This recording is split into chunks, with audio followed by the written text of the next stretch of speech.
Dicen que el tiempo no se puede detener, que fluye, imparable, como un río que arrastra todo a su paso.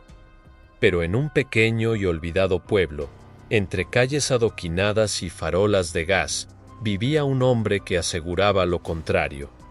Se llamaba Esteban Mora, y todos lo conocían por su obsesiva precisión.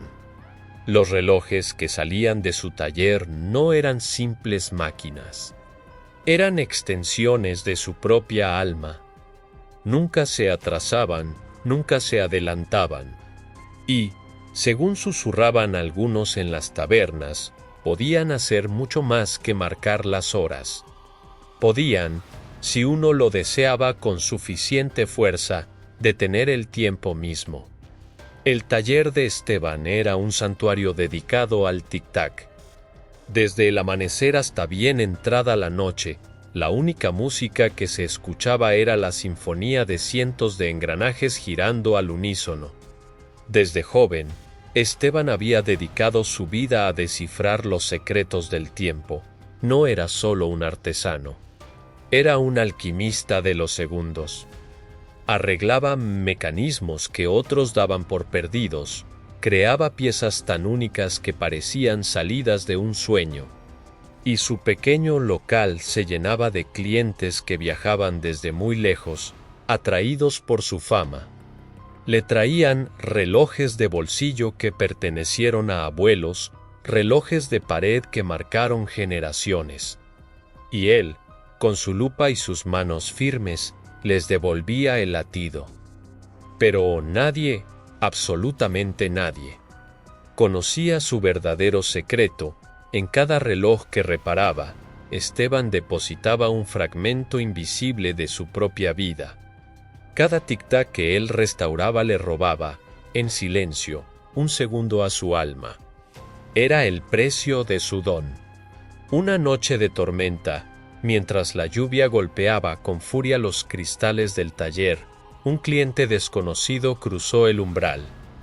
Iba envuelto en un largo abrigo oscuro y su rostro permanecía oculto bajo el ala de un sombrero. No dijo palabra. Simplemente depositó sobre el mostrador un objeto envuelto en terciopelo negro. Era un reloj antiguo, pero distinto a todos los que Esteban había visto. Tenía la forma de un corazón anatómico, y sus manecillas, extrañamente, marcaban las horas al revés. Estaba roto, silencioso. Con una voz que parecía un eco surgido de la propia noche, el hombre le dijo: «Arréglalo, y podrás detener el tiempo por completo». Esteban sintió un escalofrío. Su instinto le gritaba que rechazara el encargo, que aquel objeto guardaba una oscuridad profunda.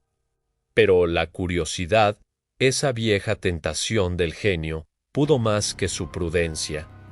Esa noche, sin saberlo, comenzó a trabajar en su última y más peligrosa obra maestra.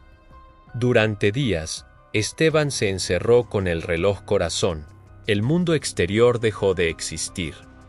Los engranajes eran complejos, retorcidos, como si hubieran sido diseñados por una mente ajena a la lógica humana. Mientras trabajaba, sentía que el reloj no solo era un mecanismo, sino algo vivo que le respondía. Finalmente, una noche, cuando la luna llena se asomaba por la ventana, lo logró. Con un clic suave y definitivo, las manecillas comenzaron a moverse. Pero en el instante en que el reloj marcó la medianoche, sucedió lo imposible, todo se detuvo. La gota de lluvia que resbalaba por el cristal quedó suspendida en el aire. El murmullo de la ciudad enmudeció. Las campanas de la iglesia, que empezaban a sonar, callaron abruptamente. Esteban experimentó el silencio más puro y absoluto que jamás había conocido. Por primera vez en su vida, el tiempo no era su amo sino su sirviente. Obedecía a sus manos. Pero mientras saboreaba su victoria, algo comenzó a ir terriblemente mal. Notó que su propio corazón latía al ritmo exacto del reloj, y con cada segundo que permanecía detenido en el mundo, él envejecía 1 año. El pánico se apoderó de él en cuestión de minutos, su cabello se volvió blanco, su piel se cubrió de arrugas y sus manos, antes firmes, comenzaron a temblar. Esteban comprendió su terrible error. Aquel reloj no le daba poder sobre el tiempo. Lo estaba devorando, alimentándose de su vida a cambio de un instante de quietud eterna. Con las pocas fuerzas que le quedaban, intentó destruirlo. Lo golpeó contra el suelo, lo arrojó contra la pared, pero el reloj no se rompía. Era como golpear su propio reflejo, su propio castigo. El reloj corazón era su obra maestra y, a la vez, su tumba. Cuando el pueblo despertó a la mañana siguiente, el taller de Esteban Mora estaba vacío, cubierto de polvo y telarañas, como si llevara abandonado un siglo. No había rastro del relojero.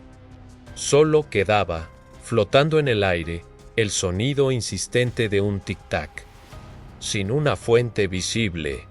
Hoy, muchos años después, se dice que el reloj del corazón reposa en el estante polvoriento de una tienda de antigüedades, esperando a su próximo dueño. Nadie sabe quién lo fabricó, ni por qué sus manecillas siempre marcan las 12 en punto. Pero aquellos que se atreven a comprarlo atraídos por su extraña belleza juran que a veces en el silencio de la noche escuchan una voz que susurra desde el interior de sus engranajes, una voz cansada y melancólica que repite: «El tiempo es mío ahora». Y a veces, solo a veces, el reloj vuelve a latir.